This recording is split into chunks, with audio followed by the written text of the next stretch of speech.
ಓಂ ಶಾಂತಿ. ಓಂ ಶಾಂತಿ. ಇವತ್ತು ವಿಚಾರ ಸಾಗರ ಮಂಥನವನ್ನ ಮಾಡಲಿಕ್ಕೆ ಬಾಬಾರವರು ಕೊಟ್ಟಿರುವಂಥ ವಿಷಯ ಅಕಾಲ ಸಿಂಹಾಸನ, ಅಕಾಲ ಮೂರ್ತ್. ಒಂದೊಂದು ಶಬ್ದವನ್ನ ನಾವು ಚರ್ಚೆ ಮಾಡ್ತಾ ಹೋಗೋಣ. ಸಿಂಹಾಸನ ಅಂದ್ರೆ ಏನು? ಸಿಂಹಾಸನ ಅಂತಂದ್ರೆ ಓಕೆ, ಸಿಂಹ ಅಂತಂದ್ರೆ ಏನು? ಆಸನ ಆಮೇಲೆ ನೋಡಿ. ಸಿಂಹ ಅಂದ್ರೆ ಕಾಡಿನ ರಾಜ. ರಾಜ ಅಲ್ವಾ? ಕಾಡಿನಲ್ಲಿ ಪ್ರಾಣಿಗಳಿರ್ತಾವಲ್ಲ, ಆ ಪ್ರಾಣಿಗಳಿಗೆ ರಾಜ ಯಾರು? ಸಿಂಹ. ಸಿಂಹ. ರಾಜ ಅಂತಂದ್ರೆ ಒಡೆಯ. ಒಡೆಯ, ಮಾಲೀಕ. ರಾಜ ಹೇಳಿದ ಹಾಗೆ ಪ್ರಜೆಗಳು ಮಾತನ್ನ ಕೇಳಬೇಕು. ಆ ರಾಜ್ಯವನ್ನ ಸಂಭಾಲನೆ ಮಾಡೋದು, ರಕ್ಷಣೆ ಮಾಡೋದು, ರಾಜ್ಯ ಸುಭಿಕ್ಷವಾಗಿ ಇರುವಂತೆ ನೋಡ್ಕೊಳ್ಳೋದು ಯಾರ ಜವಾಬ್ದಾರಿ? ರಾಜನ ಜವಾಬ್ದಾರಿ.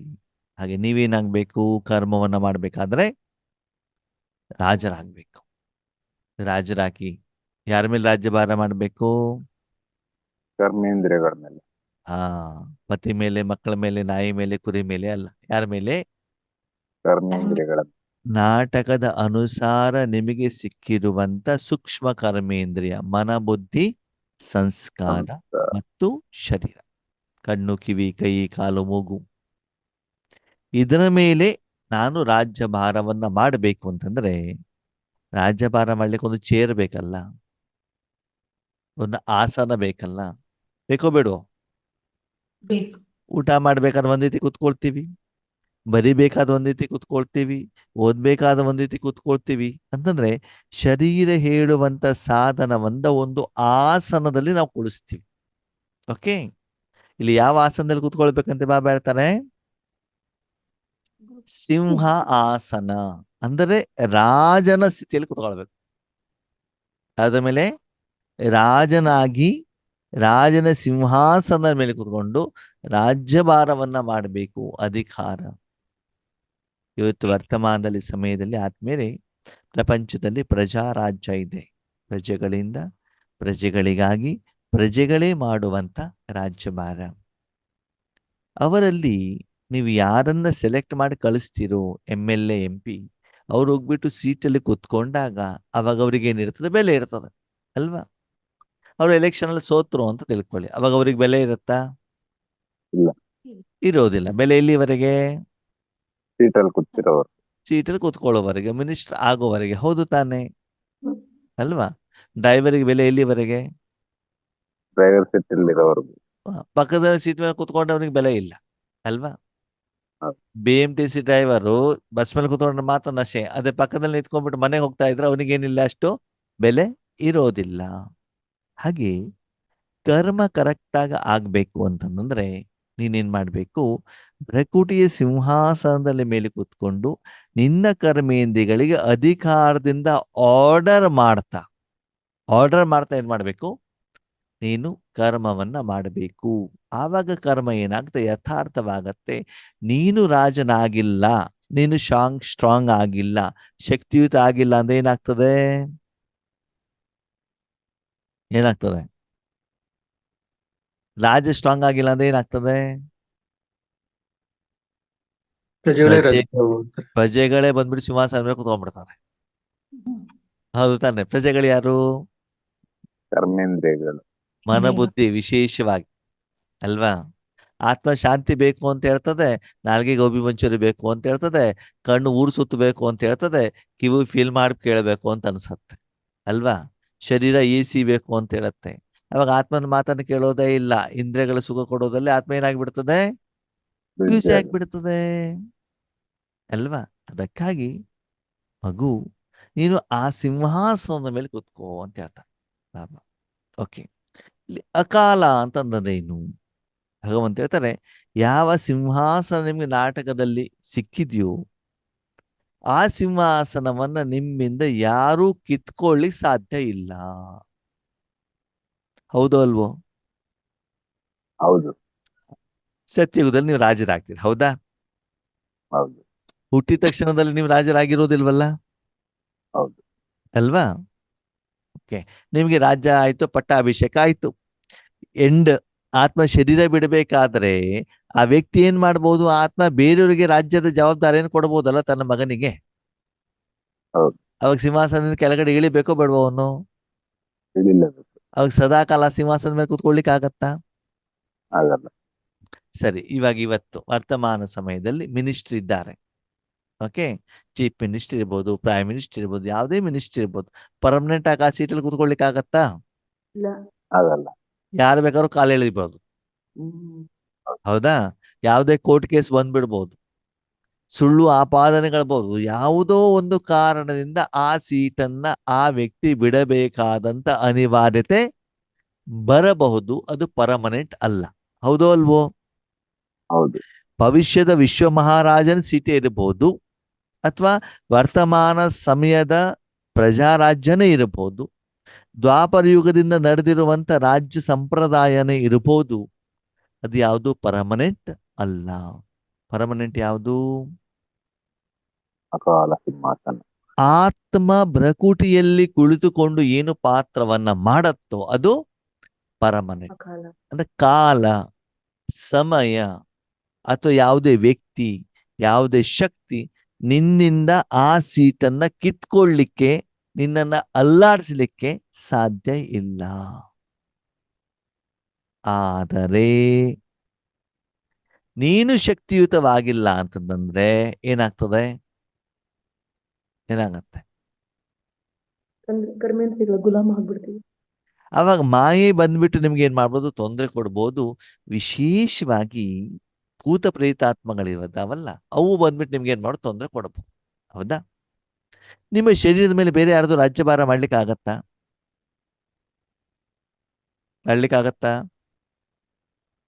ಅವ್ರು ಜಿಲೇಬಿ ತಂದ್ಬಿಟ್ಟು ತಿನ್ನಿ ಅಂತ ಹೇಳ್ಬೋದು. ತಿನ್ನೋದು ಬಿಡೋದು ಯಾರಿಗೆ ಬಿಟ್ಟಿರೋದು? ನನಗೆ ಬಿಟ್ಟಿರೋದು ತಾನೆ. ವಿಶೇಷವಾಗಿ ಸೂಕ್ಷ್ಮ ಕರ್ಮೇಂದ್ರಿಯಗಳಿದಾವಲ್ಲ, ಮನಬುದ್ಧಿ ಸಂಸ್ಕಾರ, ಇದ್ರ ಮೇಲೆ ಯಾರ ರಾಜ್ಯಭಾರ ಮಾಡ್ತಾರೆ? ಆತ್ಮ ಮಾಡ್ತಾರಲ್ವಾ? ನಿನ್ನೆ ಮುರಳಿ ಬಾಬಾ ಸ್ಪಷ್ಟವಾಗಿ ಹೇಳಿದ್ದಾರೆ, ಈ ಶರೀರ ಬ್ರಹ್ಮ ಬಾಬಾರವ್ರದ್ದೇ, ಆದ್ರೆ ನಾನು ಆ ಶರೀರವನ್ನ, ಆ ಸ್ಥಳವನ್ನ ಸ್ವಲ್ಪ ಸಮಯಕ್ಕೆ ಬಾಡಿಗೆ ತಗೊಳ್ತೇನೆ. ಏನ್ ತಗೊಳ್ತೇನೆ? ಬಾಡಿಗೆ. ಬಾಡಿಗೆಗೆ ಇವ್ರು ತಗೊಳ್ತಾರಂದ್ಮೇಲೆ ಮಾಲೀಕ ಯಾರು? ಬ್ರಹ್ಮ ಬಾಬಾನೇ ತಾನೆ. ಹಾಗೆ ನಿಮ್ಮ ಶರೀರವನ್ನು, ನಿಮ್ಮ ಮನಸ್ಸನ್ನು ಕೂಡ ಭಗವಂತ ಏನ್ ಮಾಡ್ಬೋದು? ಬಾಡಿಗೆ ತಗೊಳ್ಬಹುದು. ಯಾಕಂದ್ರೆ ನೀವು ಬ್ರಹ್ಮವತ್ಸರಲ್ವಾ, ನೀವು ಬ್ರಾಹ್ಮಣರಲ್ವಾ, ಅಲ್ವಾ? ಇದಕ್ಕೆ ಇನ್ನೊಂದು ಬಾಬಾ ಏನ್ ಹೇಳ್ತಾರೆ, ಮಕ್ಕಳೇ, ನಿಮ್ಮ ಶರೀರದಲ್ಲಿ ಬೇರೆ ಆತ್ಮ ಪ್ರವೇಶ ಮಾಡಿದ್ರೂ ಕೂಡ, ಅಂದ್ರೆ ಬೇರೆ ಭೂತ ಪ್ರೇತಾತ್ಮಗಳಿರ್ಬೋದು ಅಥವಾ ಪರಮಾತ್ಮನೇ ಇರ್ಬೋದು, ಪ್ರವೇಶ ಮಾಡಿದ್ರು ಕೂಡ ಆತ್ಮದ ಪಕ್ಕದಲ್ಲಿ ಕುತ್ಕೊಳ್ಬೇಕೆ ಆಗತ್ತೆ ಹೊರತು ಆ ಸೀಟಿನಲ್ಲಿ ನೀವು ಬಿಟ್ಟು ಬೇರೆ ಯಾರು ಕುತ್ಕೊಳ್ಳಿಕ್ಕೆ ಆಗೋದಿಲ್ಲ. ಯಾವ್ದಲ್ಲಿ? ಭರಕುಟಿಯ ಸಿಂಹಾಸನ. ಅರ್ಥ ಆಯ್ತಾ? ಅರ್ಥ ಆಗಿಲ್ಲೋ? ಬೇರೆ ಆತ್ಮಗಳು ಬರಬಹುದು, ಪಕ್ಕದಲ್ಲಿ ಕೂತ್ಕೊಳ್ಬಹುದು, ಆದ್ರೆ ಏನ್ ಮಾಡ್ಲಿಕ್ಕೆ ಆಗೋದಿಲ್ಲ. ಆ ಸೀಟಲ್ಲಿ ಕೂತ್ಕೊಳ್ಳಿ. ಒಬ್ಬ ಡ್ರೈವಿಂಗ್ ಮಾಡ್ತಿದ್ದಾರೆ, ಅವನ ಮಗ ಬಂದ್ಬಿಟ್ಟು ಅವನ್ ತೊಡೆ ಮೇಲೆ ಕೂತ್ಕೊಳ್ಬಹುದು, ಪಕ್ಕದಲ್ಲಿ ಕೂತ್ಕೊಳ್ಬಹುದು, ಆದ್ರೆ ಡ್ರೈವರ್ ಸೀಟ್ ಮೇಲೆ ಯಾರು ಇರ್ತಾರೆ? ಡ್ರೈವರ್. ಅದಕ್ಕೆ ಭಗವಂತ ಹೇಳ್ತಾರೆ, ಮಕ್ಕಳೇ ಯೋಚನೆ ಮಾಡಬೇಡಿ, ನಿಮ್ಮ ಸಿಂಹಾಸನ ನಾನು ಬೇರೆ ಯಾರಿಗೋ ಕೊಟ್ಟು ಬಿಡ್ತೇನೆ, ಅದು ಬೇರೆ ಯಾರಾದ್ರೂ ಅಲ್ಲಿ ಬಂದ್ಬಿಟ್ಟು ಅತಿಕ್ರಮಣ ಮಾಡ್ತಾರೆ ಅಂತ ಬಿಟ್ಟು ಏನ್ ಮಾಡಬೇಡಿ, ಯೋಚನೆಯನ್ನ ಮಾಡಬೇಡಿ. ಆ ಸೀಟ್ ನಿಮ್ಮದೇ. ನಿಮ್ಮ ಮಂಚ ಬೇರೆಯವ್ರು ತಗೊಳ್ಬಹುದು, ನಿಮ್ಮ ಮನೆ ಬೇರೆಯವ್ರು ತಗೊಳ್ಬಹುದು, ನಿಮ್ಮ ಬಂಗಾರ ಬೇರೆಯವ್ರು ತಗೊಳ್ಬಹುದು, ನಿಮ್ಮ ಬಟ್ಟೆ ಬೇರೆಯವ್ರು ತಗೊಳ್ಬಹುದು, ಆದರೆ ಮನಬುದ್ಧಿ ಸಂಸ್ಕಾರದ ಮೇಲೆ ಮಾಲೀಕತನ, ವಿಶೇಷವಾಗಿ ಸೂಕ್ಷ್ಮ ಕರ್ಮೇಂದ್ರಿಯಗಳ ಮೇಲೆ ಮಾಲೀಕತನ ಯಾರ್ದು?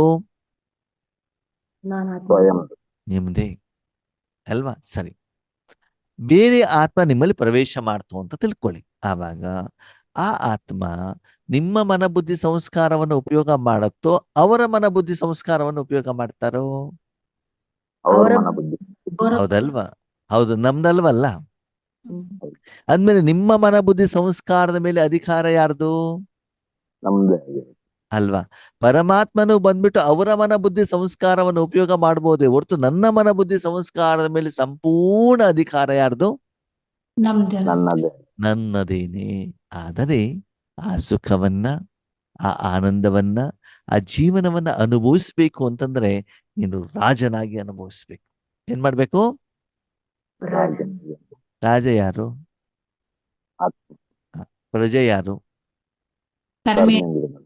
ಕರ್ಮೇಂದ್ರಗಳು. ಯಾವುದು? ವಿಶೇಷವಾಗಿ ಮನಬುದ್ಧಿ ಬುದ್ಧಿ, ಸಂಸ್ಕಾರ. ಸರಿ. ಪ್ರಜೆಗಳು ರಾಜನ ಮಾತನ್ನ ಯಾವಾಗ ಕೇಳ್ತಾವೆ? ಮಕ್ಕಳು ಯಾವಾಗ? ನಿಮ್ಮ ಹ? ರಾಜ ಆಡಳಿತ ಸರಿಯಾಗಿ ಮಾಡಿದಾಗ. ಹ. ಸೀಟ್ ನಿಮ್ಮ ಮೇಲೆ ಮಕ್ಕಳು ಕೂತಿದ್ದು. ನಿಮ್ಮ ಮಕ್ಕಳು ನಿಮ್ಮ ಮಾತನ್ನ ಯಾವಾಗ ಕೇಳ್ತಾರೆ? ಸರಿ ಇದ್ದ ಮನೆಯಲ್ಲಿದ್ದ. ಅವ್ರಿಗೆ ಬೇಕಾಗಿರೋದನ್ನು ಕೊಟ್ಟಾಗ. ಹೌದಾ? ನಿಮ್ ಶರೀರ ನಿಮ್ಮ ಮಾತನ್ನ ಯಾವಾಗ ಕೇಳುತ್ತೆ? ಅದಕ್ಕೆ ಬೇಕಾದ ಕೊಟ್ಟಾಗ. ನಿದ್ರೆ, ಊಟ, ವಿಶ್ರಾಂತಿ, ಆಹಾರ, ಬಟ್ಟೆ, ಆರೋಗ್ಯ, ಅದಕ್ಕೆ ಬೇಕಾಗಿರೋದನ್ನು ನೀವು ಕೊಟ್ಟಾಗ ನೀವು ಹೇಳ್ದಂಗೆ. ಅದಕ್ಕೆ ಸರಿ. ಒಂದು ವಾರ ಶರೀರಕ್ಕೆ ಸ್ನಾನ ಮಾಡಿಸ್ಬಿಡಿ, ಶರೀರ ನಿಮ್ಮ ಮಾತು ಕೇಳತ್ತಾ? ಕೇಳಲ್ಲ. ಒಂದು ವಾರ ಊಟ ಕೊಡ್ಬೇಡಿ, ನಿಮ್ಮ ಮಾತು ಕೇಳತ್ತಾ? ಕೇಳೋದೇ ಇಲ್ಲ. ನಿದ್ರೆ ಕೊಡ್ಬೇಡಿ 3 ದಿನ, ನಿಮ್ಮ ಮಾತು ಕೇಳತ್ತಾ? ಅದಂತೂ ಹೇಳಲೇಬೇಡಿ. ತಲೆ ತಲೆ ಗಿರ್ರ ಅಂತ ಸುತ್ತಾಡ್ತದೆ ಅಲ್ವಾ? ಅದಕ್ಕೆ 3 ದಿನದಿಂದ ಸ್ವಲ್ಪ ಶಿವರಾತ್ರಿ ಪ್ರೋಗ್ರಾಮ್ ಇರೋದಕ್ಕೆ ರಾತ್ರಿ ನಿದ್ದೆ ಇರ್ಲಿಲ್ಲ. ಶಿವರಾತ್ರಿ ದಿನ ಅಂತೂ ಜಾಗರಣೆ, ಮನೆ ಬರೋರಿಗೆ ರಾತ್ರಿ 1:30 ಆಯ್ತು. ಏನ ಡೇನಲ್ಲೂ ಸೇವೆ, ನೈಟಲ್ಲೂ ಸೇವೆ, ಎಲ್ಲ ಸೇವೆ ಮಾಡ್ಬೇಕಲ್ಲ, ತನು ಮನ ಧನ. ಅದಕ್ಕಾಗಿ ನಿನ್ನೆ ಕ್ಲಾಸ್ ಮಾಡಿಲ್ಲ. ಅಣ್ಣವ್ರಿದ್ರು ಕೂಡ ನಿನ್ನೆ ಕ್ಲಾಸ್ ಮಾಡಿಲ್ಲ. ಕಾರಣ ಅದು. ಓಕೆನಾ? ಜವಾಬ್ದಾರಿ ನಿರ್ವಹಣೆ ಮಾಡ್ಬೇಕಾಗ್ತದೆ, ಅದನ್ನ ನಿಲ್ಲಿಸ್ಲಿಕ್ಕೆ ಆಗೋದಿಲ್ಲ. ಅಮೃತ ವೇಳೆದೆಲ್ಲ ಡೈಲಿ ಮಾಡ್ಲೇಬೇಕು ಅಲ್ವಾ? ಕನ್ನಡ ಕ್ಲಾಸ್ ಆಪ್ಷನಲ್ ಇಟ್ಕೊಂಡಿರೋದಕ್ಕೆ ಅಲ್ಲಿ ಸ್ವಲ್ಪ ಏನಿದೆ, ಗ್ಯಾಪ್ ಇದೆ. ಸರಿ. ಓಕೆ. ಅದಕ್ಕೆ ಇಲ್ಲಿ ಹೇಳ್ತಾರೆ ಅಕಾಲ ಅಂತಂದ್ರೆ ಆ ಸಿಂಹಾಸನಕ್ಕೆ ಬೇರೆ ಯಾವುದೇ ಶಕ್ತಿ,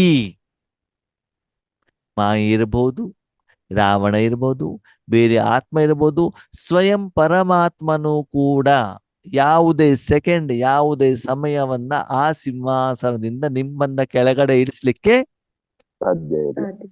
ಎಲ್ಲಿಯವರೆಗೆ? ಎಲ್ಲಿಯವರೆಗೆ? ನೀನು ಕೆಳಗಡೆ ಇಳಿಲಿಕ್ಕಾಗೋದಿಲ್ಲ, ಯಾರು ಕೆಳಗಡೆ ಇಳಿಸ್ಲಿಕ್ಕೆ ಆಗೋದಿಲ್ಲ. ಎಲ್ಲಿಯವರೆಗೆ? ಶರೀರ ಬಿಡೋದು. ಆ ಶರೀರದಲ್ಲಿ ನಿನ್ನ ಪಾತ್ರ ಇರುವವರೆಗೆ. ಹೌದಾ? ಅಯ್ಯೋ ಸಾಕಪ್ಪ, ಸಾಕು ಭಗವಂತ, ನಾನು ಶರೀರ ಬಿಟ್ಬಿಡ್ತೇನೆ, ದೇವರೇ ಕರ್ಕೊಂಡು ಹೋಗಪ್ಪ ಅಂತ ನೀವು ಸಂಕಲ್ಪ ಮಾಡಿದ್ರೆ ಇಳಿಲಿಕ್ಕಾಗತ್ತಾ? ಆಗಲ್ಲ. ಇಲ್ಲ. ನೀನು ಇಳಿಲಿಕ್ಕಾಗೋದಿಲ್ಲ, ಯಾರೋ ನಿನ್ನನ್ನು ಇಳಿಸ್ಲಿಕ್ಕೂ ಆಗಲ್ಲ. ಅದು ಹೆಂಗಣ್ಣವ್ರೆ? ನಾನು ಆತ್ಮಹತ್ಯೆ ಮಾಡ್ಕೊಂಡ್ಬಿಡ್ತೇನಪ್ಪ. ಏನ್ ಮಾಡ್ಕೊಂಡ್ಬಿಡ್ತೇನೆ? ಆತ್ಮಹತ್ಯೆ, ಶರೀರದ ಹತ್ಯೆ. ಆತ್ಮಹತ್ಯೆ ಮಾಡ್ಕೊಂಡ್ರೆ ಮಗು ಶರೀರ ಬೇರೆ ಆಗತ್ತೆ ಹೊರತು ಅದೇ ಮನಬುದ್ಧಿ ಸಂಸ್ಕಾರ ನಿನ್ ಜೊತೆಗೆ ಇರ್ತದಲ್ಲ. ಇರ್ತದೆ ಇರಲ್ವೋ? ಸ್ಥೂಲ ಶರೀರದಿಂದ ನೀನು ಭಿನ್ನವಾದೇ ಹೊರತು ಸೂಕ್ಷ್ಮ ಶರೀರ ನಿನ್ ಜೊತೆಗೆ ಇದೆ, ಮನಬುದ್ಧಿ ಸಂಸ್ಕಾರ ನಿನ್ ಜೊತೆಗೆ ಇದೆ. ಇದೆಯೋ ಇಲ್ವೋ? ಇದೆ. ಇದೆ. ಅವ್ ನಿನ್ನ ಲೆಕ್ಕಾಚಾರ ನೀನ್ ಕ್ಲಿಯರ್ ಮಾಡ್ಬೇಕೋ ಬೇಡವೋ? ಆಗ್ಲೇಬೇಕು. ಮಾಡ್ಬೇಕು ತಾನೆ? ಹೌದು. ಆದ್ಮೇಲೆ ನೀನು ಆತ್ಮಹತ್ಯೆಯನ್ನು ಮಾಡಿಕೊಂಡ ಮಾತ್ರಕ್ಕೆ ನಿನ್ನ ಪಾತ್ರ ಮುಗಿಯೋದಿಲ್ಲ, ನಿನಗೆ ಬೇರೆ ಸಿಂಹಾಸನ ಸಿಗೋದಿಲ್ಲ, ನಿನ್ನ ಲೆಕ್ಕಾಚಾರ ಕ್ಲಿಯರ್ ಆಗುವವರೆಗೆ. ಅದಕ್ಕಾಗಿ ನೀನು ಚಿಂತೆ ಮಾಡಬೇಡ.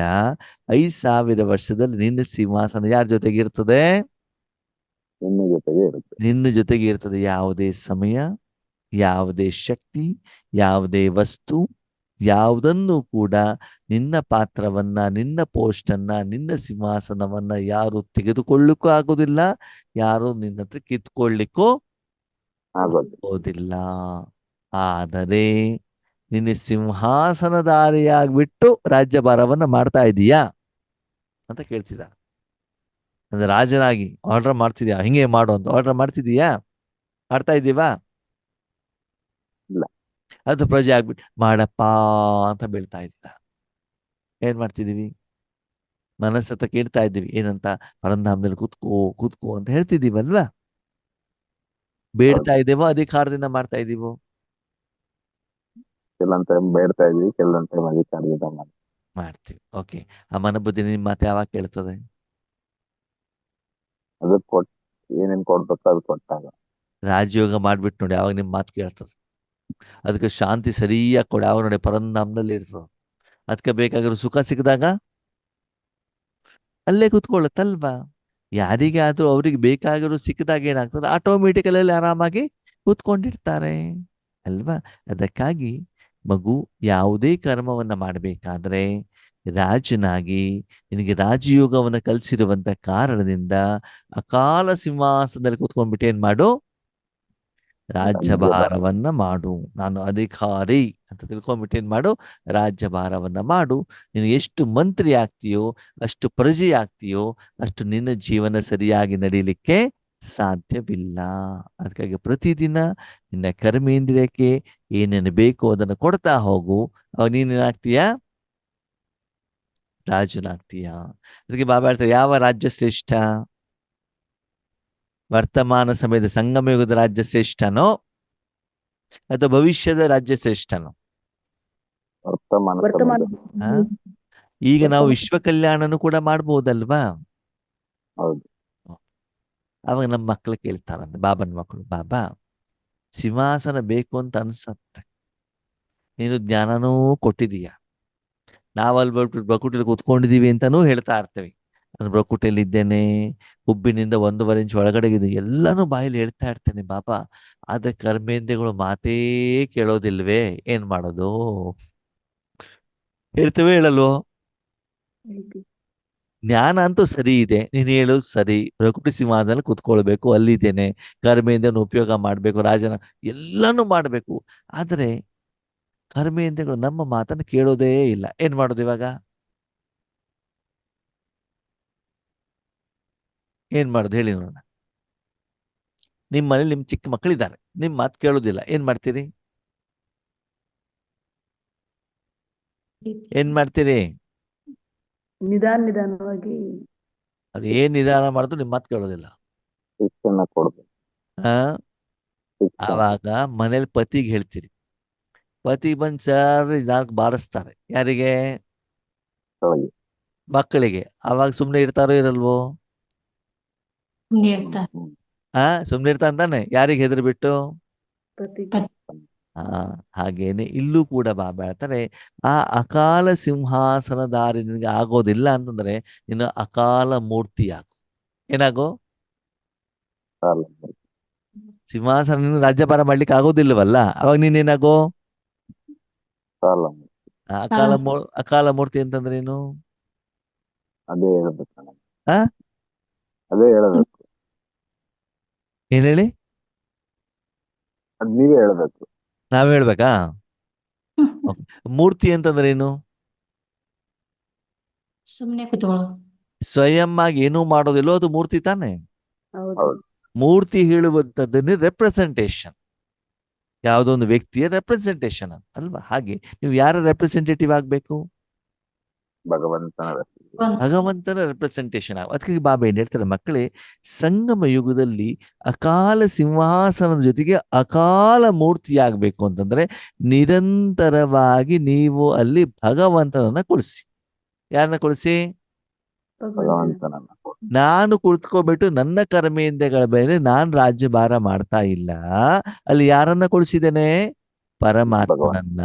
ಅದೇ ಪರಮಾತ್ಮನನ್ನ ಕುಳಿಸಿದಾಗ ಯಾವುದೇ ಮಾಯೆ, ರಾವಣ, ವಿಕಾರ, ಶಕ್ತಿ, ವ್ಯಕ್ತಿ, ವಸ್ತು, ವೈಭವ ಏನೂ ಬರಲಿಕ್ಕೆ ಸಾಧ್ಯ ಇಲ್ಲ. ಇದೆಯೋ ಇಲ್ವೋ? ಇಲ್ಲ. ಇಲ್ಲ. ಅದಕ್ಕೆ ವರ್ತಮಾನ ಸಮಯದಲ್ಲಿ ಸಂಗಮ ಯುಗದಲ್ಲಿ ಯಾವ ಆತ್ಮ ಸ್ವಹಿತಾಸಕ್ತಿಯಿಂದ, ಯಾವ್ದಿಂದ? ಸ್ವಹಿತಾಸಕ್ತಿಯಿಂದ ಯಾರನ್ನ ಕರ್ಸ್ಕೊಳ್ಬೇಕಲ್ಲಿ?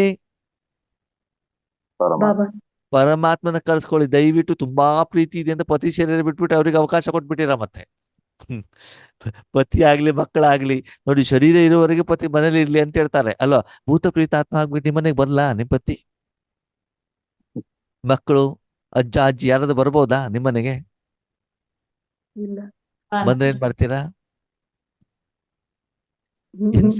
ಎಂತ ಆಶ್ಚರ್ಯ ಗೊತ್ತಾ?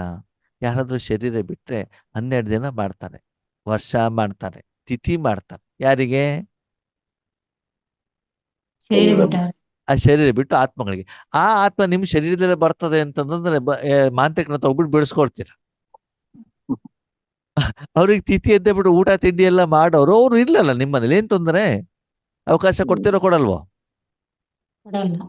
ಎಷ್ಟೇ ಸಂಬಂಧಿಗಳಾಗ್ಲಿ, ನಾನೇ ಜನ್ಮ ಕೊಟ್ಟಿರೋ ಮಕ್ಕಳಾದ್ರೂ ಕೂಡ ಶರೀರ ಬಿಟ್ಟ ಮೇಲೆ ಆ ಆತ್ಮವನ್ನ ನೀವು ಸ್ವೀಕಾರ ಮಾಡ್ತಿರೋ ಮಾಡಲ್ವೋ? ಮಾಡಲ್ಲ. ಮಾಡಲ್ಲ. ಹಾ, ಮಾಡಲ್ಲ ತಾನೆ. ಓಕೆ. ಪರಮಾತ್ಮನನ್ನ ಮಾಡ್ತೀವಿ. ಮಾಡ್ಬೇಕು. ಅದಕ್ಕಾಗಿ ಬಾಬಾ ಹೇಳ್ತಾರೆ, ಅಕಾಲ ಮೂರ್ತಿ ಅಂತಂದ್ರೆ ಸದಾ ಕಾಲ ಅಲ್ಲಿ ಭಗವಂತನನ್ನ ಕುಳಿಸಿದಾಗ ನೀನೇನಾಗ್ತೀಯ? ಮೂರ್ತಿ ಆಗ್ತೀಯ. ಅಲ್ಲಿ ಹೆಚ್ಚಿನ ಸಮಯ ಬಾಬಾನೇ ಕುಳಿಸು ನೋಡಿ, ಅವಾಗ ಅವರು ಕಲ್ಸ್ಕೊಡ್ತಾರೆ ಕರ್ಮೇಂದ್ರಗಳ ಮೇಲೆ ಹೇಗೆ ರಾಜ್ಯಭಾರ ಮಾಡಬೇಕು. ಈಗ ನಾನು ಆತ್ಮ ಭ್ರಕುಟಿಯಲ್ಲಿ ಕೂತ್ಕೊಂಡ್ಬಿಟ್ಟು ಕರ್ಮ ಮಾಡ್ತಿದ್ದೇನೆ ಹೇಳುವಂತ ಸ್ಮೃತಿಯಲ್ಲಿ ಇರಬೇಕು. ನನ್ನ ಭ್ರಕುಟಿಯಲ್ಲಿ ಬಾಬ್ದಾದ ಕೂತ್ಕೊಂಡು ಕರ್ಮ ಮಾಡ್ತಿದ್ದಾರೆ ಹೇಳುವಂತ ಸ್ಮೃತಿಯಲ್ಲಿ ಇರಬೇಕು. ನನ್ನ ಭ್ರಕುಟಿಯಲ್ಲಿ ಬಾಬ್ ದಾದಾರ್ ಅವರು ಕೂತ್ಕೊಂಡು ಮೂರ್ತಿ ಆ ತರ ಮಾಡ್ತಿದಾರಲ್ವಾ? ಇವಾಗ ಹೌದು. ಬ್ರಹ್ಮ ಬಾಬಾ ಅವರ ಶರೀರದಲ್ಲಿ ಬ್ರಹ್ಮ ಬಾಬಾ ಒಬ್ಬರೇ ಇದ್ರೆ ಅದು ಯಾವ ಸ್ಥಿತಿ? ಅಕಾಲ ಸಿಂಹಾಸನ. ಹೌದಾ? ಹೌದು. ಅದೇ ಸ್ಥಳವನ್ನ ಬ್ರಹ್ಮ ಬಾಬಾ ಶಿವಬಾಬನಿಗೆ ಬಿಟ್ರೆ ಅದು ಯಾವ ಸ್ಥಿತಿ? ಅಕಾಲ ಮೂರ್ತಿ. ಅಕಾಲ ಮೂರ್ತಿ. ಯಾಕಂದ್ರೆ ಇವ್ರು ಮೂರ್ತಿ ಅಷ್ಟೇ, ಅಲ್ಲಿ ಪಾತ್ರ ಮಾಡ್ತಿರೋದು ಯಾರು? ಶಿವಬಾಬಾ. ಅರ್ಥ ಆಗ್ತಿದ್ದೆ ನಿಮಗೆ? ಅಲ್ಲಿ ಸ್ವಹಿತಾಸಕ್ತಿಯಿಂದ ಇಷ್ಟದಿಂದ ನೀವೇನ್ ಮಾಡ್ಬೇಕು? ಆ ಸ್ಥಳವನ್ನು ಯಾರಿಗೆ ಬಿಟ್ಕೊಡ್ಬೇಕು? ಪರಮಾತ್ಮನಿಗೆ. ಪರಮಾತ್ಮ ಅಲ್ವಾ?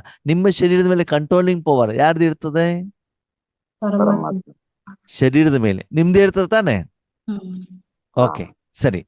ಒಂದು ವೇಳೆ ಹಾಸ್ಪಿಟ್ಲಿಗೆ ಹೋಗಿದ್ದೀರಾ, ಶರೀರ ರಿಪೇರಿ ಮಾಡ್ಬೇಕು, ಆ ಶರೀರವನ್ನು ಯಾರ ಕೈಯಲ್ಲಿ ಕೊಡ್ತೀರಿ?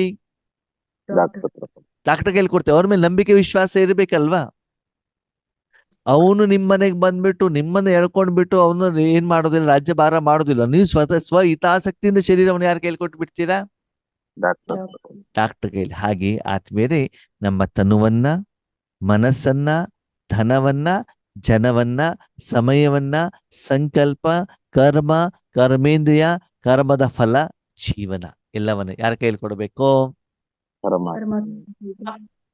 ಎಷ್ಟು ಅದು ನಿರಂತರವಾಗಿ ಅಲ್ಲಿ ಇರಬೇಕು ಅಂತಂದ್ರೆ ಅಲ್ಲಿ ಪರಮಾತ್ಮ ಬಿಟ್ರೆ ಬೇರೆ ಯಾರಿಗೂ ಅಲ್ಲಿ ಸ್ಥಳ ಅವಕಾಶವನ್ನ ಕೊಡಬಾರದು. ಅಲ್ಲಿ ನಿರಂತರವಾಗಿ ಭಗವಂತ ಇದ್ರೆ ಮುಂದಿನ ದಿನಗಳಲ್ಲಿ ಅಕಾಲ ಮೃತ್ಯುವಾಗಿ ಶರೀರ ಬಿಟ್ಟಿರುವಂತ ಆತ್ಮಗಳು ಯುದ್ಧದಿಂದ, ಕಾಯಿಲೆಯಿಂದ, ಮಾನಸಿಕ ಒಂದು ಸ್ಥಿತಿ ತೊಂದರೆ ಆಗ್ಬಿಟ್ಟು ಆತ್ಮಹತ್ಯೆ ಮಾಡ್ಕೊಂಡಿರುವಂತ ಆತ್ಮಗಳು ತಮ್ಮ ಲೆಕ್ಕಾಚಾರವನ್ನು ಕ್ಲಿಯರ್ ಮಾಡ್ಲಿಕ್ಕೆ ಬೇರೆ ಬೇರೆ ಶರೀರವನ್ನ ಹುಡುಕ್ತಾ ಇರ್ತಾವೆ.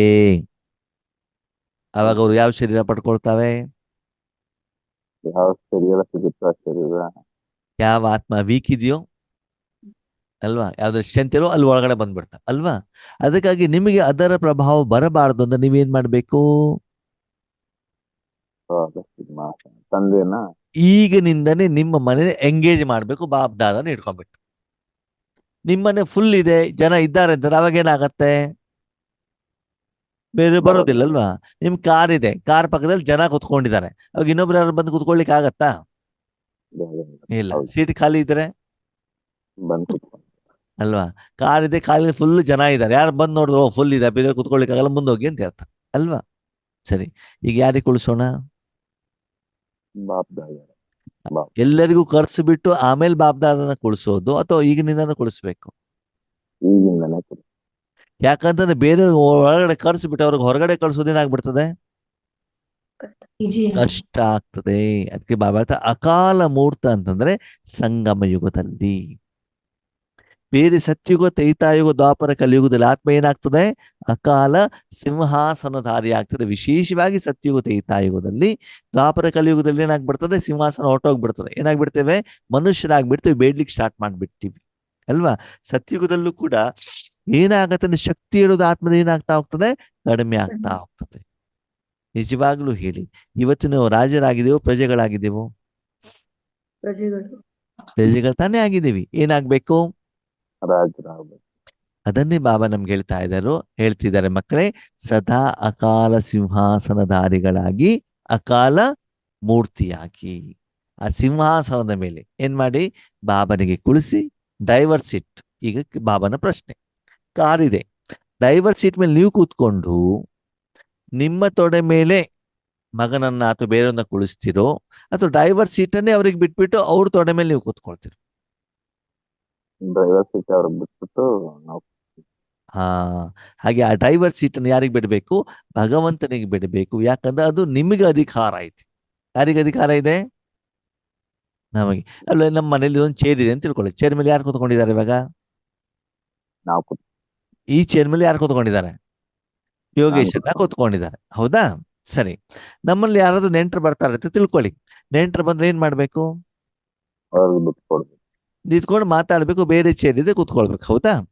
ಒಂದು ವೇಳೆ ಅವರಿಗೆ ನಾನು ಗೌರವ ಕೊಡ್ಬೇಕು ಅಂತ ನಾನು ಎದ್ದಾಗ ನೀವು ಇಲ್ಲಿ ಕುತ್ಕೊಳ್ಳಿ ಅಂತ ನಾನು ಸೀಟ್ ಬಿಡ್ಬೋದಲ್ವಾ? ಹೌದು. ಬಿಡ್ಬೋದು. ಹೌದು ತಾನೆ? ಅದಕ್ಕೆ ಬಾಬಾ ಕೇಳ್ತಾರೆ, ಮಕ್ಕಳು ಯಾರಿಗೆ ಸೀಟ್ ಬಿಟ್ಟು ಕೊಡ್ತೀರಿ? ಬಾಬನಿಗೆ. ನೀವೇನ್ ಮಾಡ್ತೀರಿ? ಪಕ್ಕದಲ್ಲಿ ಕುತ್ಕೊಂಡು ಪಕ್ಕದಲ್ಲ, ಮಡಿಲಲ್ಲಿ ಕೂತ್ಕೊಳ್ಳಿ. ಪಕ್ಕದಲ್ಲಿ ಕೂತ್ಕೊಳ್ತೀರಾ, ಮಡಿಲಲ್ಲಿ ಕೂತ್ಕೊಳ್ತೀರಾ? ಮಡಿ ಮೇಲೆ ಕೂತ್ಕೊಂಡು. ಹೌದು. ಒಳಗಡೆ ಸೇರ್ಕೊಂಬೇಡಿ, ಮಡಿಲಲ್ಲಿ ಕೂತ್ಕೊಂಬೇಡಿ, ಪಕ್ಕದಲ್ಲಿ ಕೂತ್ಕೊಳ್ಬೇಡಿ, ಗ್ಯಾಪ್ ಇಡಬೇಡಿ. ಅರ್ಥ ಆಗ್ತಿದ್ಯಾ?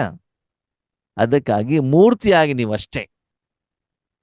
ಅಕಾಲ ಸಿಂಹಾಸನಧಾರಿ ಅಕಾಲ ಮೂರ್ತಿ ಸ್ವರೂಪದಲ್ಲಿದ್ಬಿಟ್ಟು ನೀವು ಪಾತ್ರವನ್ನ ಮಾಡಬೇಕು. ಅರ್ಥ ಆಯ್ತಾ ಇವಾಗ? ಅಂದ್ರೆ ಆ ರೀತಿ ಇದ್ದಾಗ ಯಾವುದೇ ಕಾಲ, ಯಾವ ಕಾಲ? ಯಾವ ಕಾಲ? ಪ್ರಪಂಚದ ದುಃಖ, ಟೆನ್ಷನ್ನು, ಚಿಂತೆ, ಉದ್ವೇಗ, ಹೊಟ್ಟೆ ಕಿಚ್ಚು, ಇದು ಯಾವುದರ ಪ್ರಭಾವನೂ ನಿಮಗೆ ಬರೋದಿಲ್ಲ. ಆ ಸ್ವರೂಪದಲ್ಲಿದ್ದಾಗ ಎಂದೂ ಕೂಡ ಭಗವಂತ ನನ್ನನ್ನು ಕರ್ಕೊಳ್ಳಪ್ಪ ಅಂತ ಎಂದೂ ಕನಸು ಮನಸ್ಸಿನಲ್ಲೂ ಸಂಕಲ್ಪದಲ್ಲೂ ನಿಮ್ಮ ಮನಸ್ಸಿನಲ್ಲಿ ಅದು ಬರೋದಿಲ್ಲ, ಬರಬಾರದು. ಅದು ಬರಬಾರದು ಅಂದ್ರೆ ನಮ್ಮ ಸ್ಥಿತಿ ಹೆಂಗಿರ್ಬೇಕು? ಸದಾಕಾಲ ಅಕಾಲ ಮೂರ್ತಿ. ಸದಾಕಾಲ ನಿಮ್ಮ ಮೂಲಕ ಪಾತ್ರವನ್ನು ಯಾರು ಮಾಡ್ತಿದ್ದಾರೆ? ಬಾಬಾ ಬಾಬಾ. ಬಾಬಾ ಮಾಡ್ತಿದ್ದಾರೆ. ಮಾಡ್ಬಿಟ್ಟು ಅದರ ಬಾಡಿಗೆಯನ್ನ ಯಾರಿಗೆ ಕೊಡ್ತಿದ್ದಾರೆ? ಆತ್ಮದ ಅಪ್ಪನಲ್ಲಿ ನಿಮ್ಗೆ ಕೊಡ್ತಾ ಇದ್ದಾರೆ ಅಲ್ವಾ? ಈಗ ನೀವು ಜೀವನಾಂಶದಲ್ಲಿ ಮನೆ ಕಟ್ಟಿದ್ದೀರಾ, ಮನೆ ಬಾಡಿಗೆ ಕೊಟ್ಟಿದ್ದೀರಾ, ಬಾಡಿಗೆ ಬರ್ತಾ ಇದೆ ಅಂತಂದ್ರೆ ಏನಾಗ್ತದೆ? ಆರಾಮಾಗಿ ಜೀವನ ಮಾಡ್ಲಿಕ್ಕೆ ಆಗತ್ತೋ ಆಗಲ್ವೋ? ಆಗುತ್ತೆ. ಆಗತ್ತೆ ಆಗುತ್ತೆ. ತಾನೆ? ಹಾಗೆ ಈ ಶರೀರವನ್ನು, ಈ ಮನಸ್ಸನ್ನು, ಆತ್ಮವನ್ನು ಯಾರಿಗೆ ಬಾಡಿಗೆ ಕೊಡೋಣ? ಪರಮಾತ್ಮ. ಪರಮಾತ್ಮನಿಗೆ ಕೊಟ್ಬಿಟ್ಟು ಏನು ಸಂಪಾದನೆ ಸಿಗ್ತದೋ ಆ ಸಂಪಾದನೆಯಿಂದ ಸಾಲ ತೀರಿಸ್ತಾ ಹೋಗೋಣ. 21 ಜನ್ಮಕ್ಕೆ ಏನು ಬೇಕು ಅದನ್ನು ಉಳಿತಾಯ ಮಾಡ್ಕೊಳ್ಳೋಣ. ಆ ಕೆಲಸನೂ ಕೂಡ ಯಾರು ಮಾಡ್ತಾರೆ? ಪರಮಾತ್ಮ ಮಾಡ್ತಾರೆ. ಅದಕ್ಕಾಗಿ ನಿಮ್ಮನ್ನು ನೀವು ಚೆಕ್ ಮಾಡ್ಕೊಳ್ಳಿ. ಸದಾ ನೀವು ಮೂರ್ತಿಯಾಗಿ ಪ್ರತಿಯೊಂದು ಕರ್ಮವನ್ನ ಮಾಡಲಿಕ್ಕೆ ಬಾಬನಿಗೆ ಸ್ಥಳಾವಕಾಶವನ್ನ ಕೊಟ್ಟಿದ್ದೀರಾ. ಕೊಟ್ಟು ಬಿಟ್ಟು ನೋಡಿ, ಆವಾಗ ನೋಡಿ ಮನ ಬುದ್ಧಿ ಎಷ್ಟು ನಿಮ್ಮ ಮಾತನ್ನ ಕೇಳತ್ತೆ. ನಿಧಾನವಾಗಿ ಕರ್ಮೇಂದ್ರಗಳು ಏನಾಗ್ತಾ ಹೋಗ್ತವೆ? ನಿಮ್ಮ ಮಾತನ್ನ ಸರಿ. ಕೇಳ್ತಾ ಹೋಗಿ. ನಿಮ್ಮ ವೆಹಿಕಲ್ ಸರಿ ಇಲ್ಲ ಅಂತ ತಿಳ್ಕೊಳ್ಳಿ. ವೆಹಿಕಲ್ ಸರಿ ಮಾಡ್ಲಿಕ್ಕೆ ಏನ್ ಮಾಡ್ಬೇಕು? Garage repair. ಮೆಕ್ಯಾನಿಕ್ ಹತ್ರ ಕೊಡು. ಮೆಕ್ಯಾನಿಕ್ ಹತ್ರ ಕೊಡ್ಬೇಕು ತಾನೆ? ಶರೀರ ಸರಿ ಇಲ್ಲ ಅಂದ್ರೆ ಯಾರ ಕೈಲಿ ಕೊಡ್ಬೇಕು? ಡಾಕ್ಟರ್ ಹತ್ರ ಕೊಡು. ಅವಾಗ ಡಾಕ್ಟರ್ ನಿಧಾನಕ್ಕೆ ಅದನ್ನೇನು ಮಾಡ್ತಾ ಹೋಗ್ತಾರೆ? ಸರಿ ಮಾಡ್ತಾ ಹೋಗು. ಹಾಗೆ ಆತ್ಮ ಮತ್ತು ಮನ ಬುದ್ಧಿ ಸಂಸ್ಕಾರ ಸರಿ ಇಲ್ಲ ಅಂದ್ರೆ ಯಾರ ಕೈಲಿ ಕೊಡ್ಬೇಕು? ಪರಮಾತ್ಮ ಕೇಳಿ. ಪರಮಾತ್ಮ. ಅವನ ಕೈಲಿ ಕೊಟ್ಟಿಲ್ಲ ಅಂದ್ರೆ ಅವ್ನ ಹೆಂಗ್ ರಿಪೇರಿ ಮಾಡ್ತಾನೆ? ಅವ್ರಿಗೆ ಸ್ವಚ್ಛ ಮಾಡ್ತಾರೆ ಅಲ್ವಾ? ಅದಕ್ಕಾಗಿ ಆ ವಿಧಿಗೆ, ಆ ಸ್ಥಿತಿಗೆ, ಆ ಸ್ವರೂಪಕ್ಕೆ ಹೇಳಲಾಗತ್ತೆ. ಏನ್ ಹೇಳ್ತಾರೆ? ಅಕಾಲ ಅಕಾಲ ಮೂರ್ತಿ. ಅಂದ್ರೆ ಎಷ್ಟು ನೀವು ಅಕಾಲ ಮೂರ್ತಿಗಳಾಗ್ತಿರೋ ಅಷ್ಟು ನಿಮ್ಗೆ ಅಕಾಲ ಸಿಂಹಾಸನದ ಏನ್ ಸಿಗ್ತಾ ಹೋಗ್ತದೆ? ನಿಮ್ಗೆ ಅಧಿಕಾರ ಸಿಗ್ತಾ ಹೋಗತ್ತೆ. ಓಕೆ. ಡ್ರೈವಿಂಗ್ ಕಲಿಬೇಕಾದ್ರೆ, 4 ವೀಲರ್ ಡ್ರೈವಿಂಗ್ ಕಲಿಬೇಕಾದ್ರೆ ಪಕ್ಕದಲ್ಲಿ ಒಬ್ರು ಕುಂತಿರ್ತಾರೆ. ಯಾರವರು? ಕಲ್ಸವ್ರು. ಕಲ್ಸೋರಲ್ವಾ? ನಿಧಾನಕ್ಕೆ ನೀವು ಕಲಿತಾ ಕಲಿತಾ ಹೋದಾಗ ಏನ್ ಮಾಡ್ಬಿಡ್ತಾರೆ? ಅವ್ರ ಹತ್ರ ಒಂದು ಬೆಕ್ಕು ಮತ್ತೆ ಕ್ಲಚ್ ಎಲ್ಲ ಇರ್ತದೆ. ಸರಿನಾ? ಕಲಿತಾ ಹೋದಾಗ ನಿಧಾನಕ್ಕೆ ಅವ್ರು ಬಿಟ್ಬಿಡ್ತಾರೆ, ನೀವೇ ನೋಡ್ಕೊಳ್ಳಿ ಅಂತ ಹೇಳ್ತಾರೆ. ಆದ್ರೆ ಆರಂಭದಲ್ಲಿ ಕಲಿಸ್ಲಿಕ್ಕೆ ಯಾರು ಬೇಕು? ಡ್ರೈವರ್ ಬೇಕು. ಬೇಕು ತಾನೆ? ಹಾಗೆ ಜೀವನ ನಡೆಸುವಂತ ಕಲೆ ಆರಂಭದಲ್ಲಿ ಕಲಿಸ್ಲಿಕ್ಕೆ ಯಾರು ಬೇಕು? ಪರಮಾತ್ಮ. ಆರಂಭದಲ್ಲಿ ಮಾತ್ರ ಬೇಕು, ಅಂತಿಮದವರೆಗೂ ಬೇಕು? ಅಂತಿಮದವರೆಗೂ ಬೇಕು. ಈ ಸಂಗಮ ಯುಗದಲ್ಲಿ ಈ ಶರೀರ ಬಿಡುವವರೆಗೂ ನಿರಂತರವಾಗಿ ನನ್ನ ಜೊತೆಗೆ ಯಾರಿರ್ಬೇಕು? ಬಾಬಾ ಪರಮಾತ್ಮ. ನಾನೇನಾಗಿರ್ಬೇಕು? ಮೂರ್ತಿ. ಮೂರ್ತಿ. ಇದಕ್ಕೇನ್ ಹೇಳ್ತಾರೆ? ಅಕಾಲ ಮೂರ್ತಿ. ಸರಿ. ಹಾಗಿದ್ರೆ ಬಾಬನನ್ನ ಅಮೃತದಲ್ಲಿ ಮಾತ್ರ ಇಟ್ಕೊಳ್ಬೇಕು, ಟ್ರಾಫಿಕ್ ಕಂಟ್ರೋಲ್ ಮಾತ್ರ ಇಟ್ಕೊಳ್ಬೇಕು? ಸದಾ ಪ್ರತಿ ಸೆಕೆಂಡು, ಪ್ರತಿ ಸಮಯ, ಪ್ರತಿ ಉಸಿರಿನಲ್ಲೂ ಇಟ್ಕೋಬೇಕು. ಅದಕ್ಕೆ ಬಾಬಾ ಹತ್ರ ಅಕಾಲ, ಅಲ್ಲೆಂದು ಸಮಯ ಫಿಕ್ಸ್ ಮಾಡಬೇಡಿ. ನಿರಂತರವಾಗಿ ಭಗವಂತ ನಿಮ್ಮ ಜೊತೆಯಲ್ಲಿ ಇದ್ದು ಅವನು ಕರ್ಮ ಮಾಡ್ತಾ ಇರುವಂತ ಅನುಭವ ನಿಮ್ಗೆ ಆಗ್ತಾ ಇದ್ರೆ ಆ ಸ್ಥಿತಿಗೆ ಏನ್ ಹೇಳ್ತಾರೆ? ಅಕಾಲ ಮೂರ್ತಿ. ಎಷ್ಟು ಅಕಾಲ ಮೂರ್ತಿ ಆಗ್ತಾ ಹೋಗ್ತಿರೋ ನಿಧಾನಕ್ಕೆ ನೀವೇನಾಗ್ತಾ ಹೋಗ್ತೀರಿ? ಅಕಾಲ ಸಿಂಹಾಸನಧಾರಿಗಳು ಆಗ್ತದೆ. ಆಗ್ತಾ ಹೋಗ್ತೀವಿ. ನಿಮ್ಮ ಕರ್ಮೇಂದ್ರಗಳು ನಿಮ್ಮ ಮಾತನ್ನು ಕೇಳ್ತಾ ಹೋಗ್ತವೆ. ಆವಾಗ ನೀವು ಪರಮಧಾಮಲ್ಲಿ ಎಷ್ಟೊತ್ತು ಬೇಕಾದ್ರೂ ಕುತ್ಕೊಳ್ಬಹುದು, ಸೂಕ್ಷ್ಮವತನಲ್ಲಿ ಎಷ್ಟು ಬೇಕಾದ್ರೂ ಕುತ್ಕೊಳ್ಬಹುದು, ಸ್ಥೂಲವತನದಲ್ಲೂ ಕೂಡ ಎಲ್ಲಿ ಬೇಕಾದ್ರೂ ಮಾನಸಿಕವಾಗಿ ಹೋಗ್ಲಿಕ್ಕೆ ಏನಿದೆ ಅವಕಾಶ ಇರತ್ತೆ. ನಿಮ್ಗೆ ಪರಂಧಾಮದಲ್ಲಿ ಹೆಚ್ಚಿಗೆ ಹೊತ್ತು ಕೂತ್ಕೊಳ್ಲಿಕ್ಕೆ ಆಗೋದಿಲ್ಲ ಅಂತಂದ್ರೆ ನೀವಿನ್ನು ಮನ ಬುದ್ಧಿ ಸಂಸ್ಕಾರ ಆತ್ಮವನ್ನ ಭಗವಂತನ ಕೈಯಲ್ಲಿ ಟ್ರೀಟ್ಮೆಂಟ್ಗೆ ಕೊಟ್ಟಿದ್ದು. ಕೊಟ್ಟಿಲ್ಲ. ಕೊಟ್ಟಿಲ್ಲ, ಟ್ರೀಟ್ಮೆಂಟ್ ತಗೊಂಡಿಲ್ಲ, ರೋಗ ಇನ್ನು ಗುಣ ಆಗಿಲ್ಲ. ನಿಮ್ ಕಾಲಿಗೆ ಗಾಯ ಆಗಿದೆ ಅಂತ ತಿಳ್ಕೊಳ್ಳಿ, ವಿಪರೀತ ನೋವಿದೆ, ನಿಮ್ ಕಾಲು ನಿಮ್ ಮಾತು ಕೇಳತ್ತಾ? ಕೇಳುತ್ತೋ ಕೇಳಲ್ವೋ? ಕೇಳಲ್ಲ, ಏನು ಕರ್ಮ ಮಾಡ್ಬೇಕಾದ್ರೆ ಏನ್ ಮಾಡ್ತಾ ಇರ್ತದೆ? ನೋವಾಗುತ್ತೆ. ಮನಸ್ಸು ಆ ಕಡೆ ಇಳಿತಾ ಇರ್ತದೆ, ಹೌದಲ್ವೋ? ಹಾಗೆ ಇವತ್ತು ಕೂಡ ನಾವು ಮಾಡಿರುವಂತ ಕರ್ಮ, ಆತ್ಮೀಯರೇ, ವಿಕರ್ಮ ನಮ್ಮನ್ನೇನ್ ಮಾಡ್ತಾ ಇದೆ? ಎಳಿತಾರೆ. ಎಳಿತಾ ಇದ್ದಾಗ ನಾವು ಕರ್ಮ ಸರಿಯಾಗಿ ಮಾಡ್ಲಿಕ್ಕೆ ಆಗೋದಿಲ್ಲ. ಓಕೆ, ಅದಕ್ಕಾಗಿ ನಮ್ಮ ಜೀವನವನ್ನ ಪರಮಾತ್ಮನಿಗೆ ಕೊಡೋದರ ಮೂಲಕ ನಾವು ಸಿಂಹಾಸನವನ್ನ ಏರ್ಬೇಕಾಗ್ತದೆ. ಸಿಂಹಾಸನದಲ್ಲಿ ಕೂತ್ಕೊಂಡಿದ್ದೀರಿ, ಅದೇನಿಲ್ಲ, ಕಂಟ್ರೋಲಿಂಗ್ ಇಲ್ಲ, ರಾಜರು ಆಗಿಲ್ಲ. ಓಕೆ, ಅಚ್ಚಾ, ಓಂ ಶಾಂತಿ.